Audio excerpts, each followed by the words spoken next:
Welcome back to This is VANCOLOUR. If you were watching Jeopardy weekdays at 7:30 p.m. right here on CHEK, you know our featured guest, a recent University of British Columbia grad who changed the stereotype of the stay-at-home son.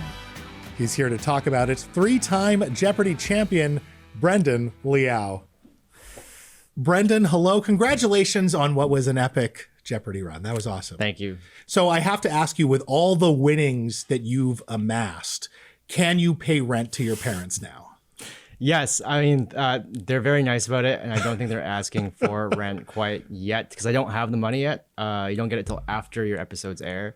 So they've all aired. They've all aired, but I think there's like a delay or lag or something between my last episode and when the check comes in. So they're not quite, hunting for that money yet. Okay, I feel like they should be, given how much of a shtick it was for you. Yeah. Like, that's how you identified, right? Yeah. Now, I got to ask you, in that final episode, I know that you were in the negative. Does that mean that you have to give Jeopardy money, like whatever you lost? Thankfully, no. Okay. But I mean, even if I did have to, I had a healthy amount. You did? Yeah. I just never know how that works. If suddenly you owe them money. No, that'd be terrifying. Now, how much time did you have to prepare for Jeopardy in terms of, like, you were accepted for the show and then you were recording? Like, what's that time period? Right. So it's about a month between getting the call and then taping. So in terms of like active preparation, I would say about that month I was like, hustling, watching episodes, like in a suit in my living room. Did you cram the night before? No. So the like week before, I basically did no. I was like, I'm gonna take it easy. I'm just gonna be chill about it. I don't want to stress myself out. Good for you. So yeah, there was active preparation the month before, but I would say it's been like a lifelong preparation. You've been a fan for a while. Yeah, I've been a fan for a while, and you're basically relying on a lifelong journey of learning, like all the books you've read, all the movies you've watched, all the TV you've watched. It's all finally paying off. Are there some categories that constantly come up that you were particularly focused on? Because you're like, there's going to be a history. Right. I mean, I did trivia in I did Reach for the Top in high school, which is like a competitive trivia thing for high schoolers. So going into Jeopardy, I was pretty confident with most of the like traditional meat and bones, like history, literature, geography. That was all fine for me. I just kind of had to brush up a little. I did start studying like the Bible and sports because I knew those were like weak areas for me that would definitely show up. And I mean, NFL geography was the final Jeopardy category for me in my first game. I thought I was going to lose. I saw the category. I was like, this is it. I'm done. Yeah. But thankfully we all got it wrong. And then I pulled through. I didn't have to wager as much as the other two players. Now, can you carry an entire conversation in the form of question? Because I feel like just getting into that mindset is so much of the prep, right? Right.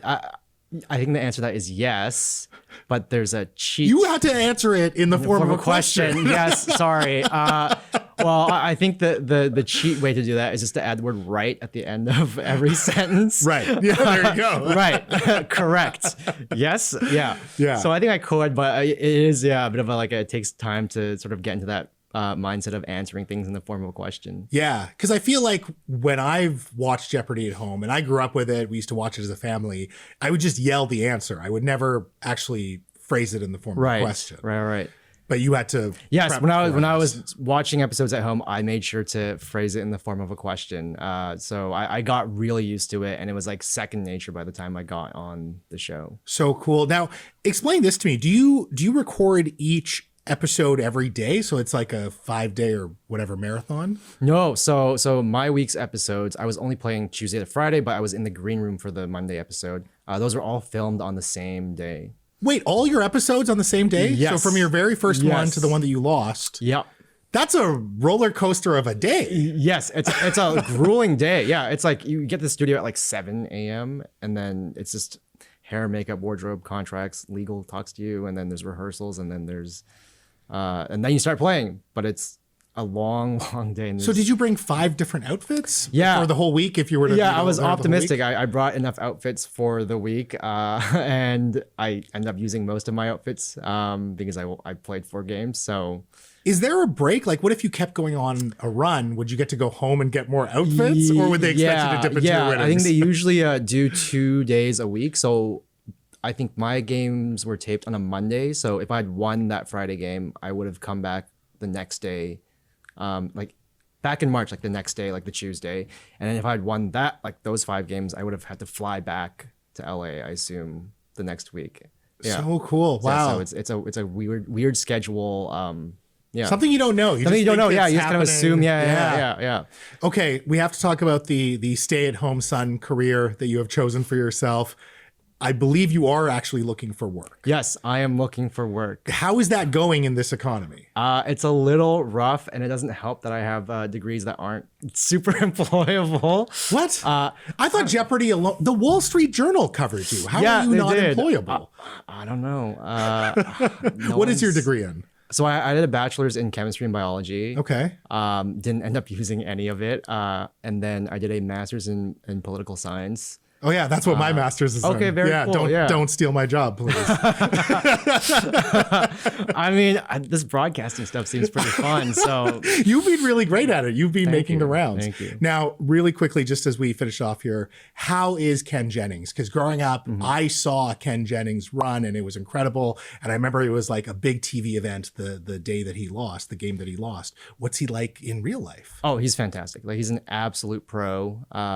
He's super nice, super funny, and he gets the game. Like it really shows that he understands the game because he's played and he knows what it's like to be a contestant. So he's very like gracious about the whole process. And so cool. Absolute pro. Now, are you going to be back for like their champion of tournaments? I hope so. Tournament of champions. Sorry? Yes, I hope so. With 3, I think I'm like on the bubble. So it kind of depends how the rest of the season shakes out.